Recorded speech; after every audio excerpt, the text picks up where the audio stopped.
start. In conclusion, I would like to say a word in regard to employment with which I have been dealing so far. According to the figures supplied, the number of displaced persons from Bangladesh employed through employment exchanges is only 37,000. This is very meager compared with their total number, which comes to 32 lakhs according to the official figures. This is with regard to Bangladesh refugees. The number of displaced persons from Pakistan employed through employment exchanges is not very encouraging, but still it is 75,000.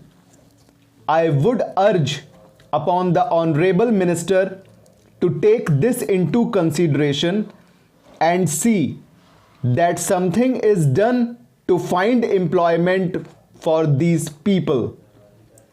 Of course, there is some expenditure incurred on general education and vocational training, but when we look at the number of persons who have been given vocational training, we find that the number already trained and under training is only 17,000.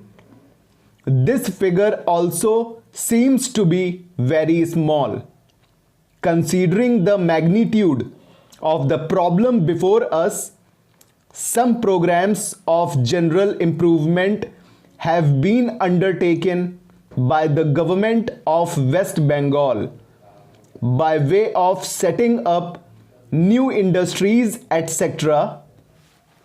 These programs should be looked into and put into operation with a view to giving more employment to these displaced persons.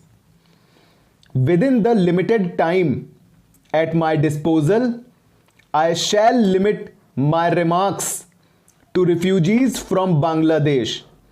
The first thing which strikes one as one looks at the various brochures and publications that have been given to us is the amount of contradiction one has to battle against.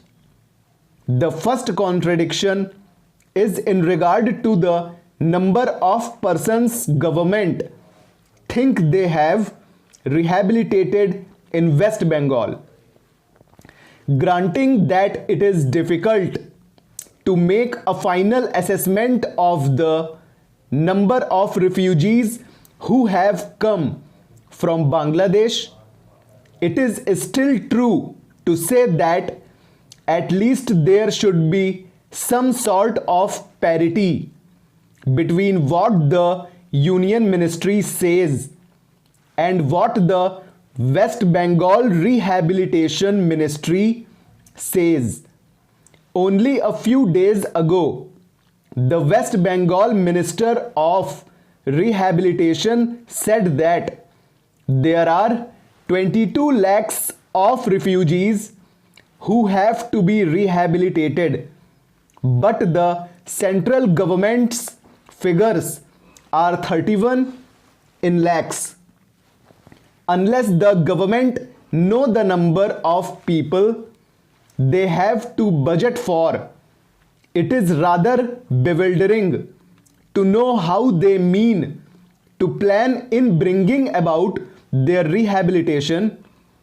As a matter of fact, many other sources believe that the figure is far higher, but in any case, there should be some parity and some idea as to the extent of the rehabilitation problem which still remains before the people of West Bengal. The other contradiction is this. On the one hand, Shrimati Renuka Rai says that in the near future they will be making a successful completion of the work of economic rehabilitation of refugees in that state. But only last year, Shri A.P. Jain said that as yet the problem of the displaced persons from Bangladesh was a matter which was giving some concern. I really do not understand why, in spite of Shri A.P. Jain recognizing that the problem is still quite serious, Shrimati Renuka Rai should have made such a statement. Yet, when we heard the Honorable Finance Minister, we find that there has been a big shortfall in rehabilitation budget. I think that if the fact-finding committee's report had been published, the assessment that we have rehabilitated about 50% of the people of Bangladesh who came over as displaced persons would have become quite clear in regard to its incorrectness. As a matter of fact, when we went round the camps and colonies in West Bengal, we found that as yet not more than 15% of the people have been rehabilitated, in the sense that they are able to eke out their subsistence on the poorest levels. It is not more than 15%, and I think the figures of the fact-finding committee are still lower. I think this is something that we have to take very seriously and put our minds to, and apply all the resources that we have to find out how we will be able to tackle this problem of rehabilitation.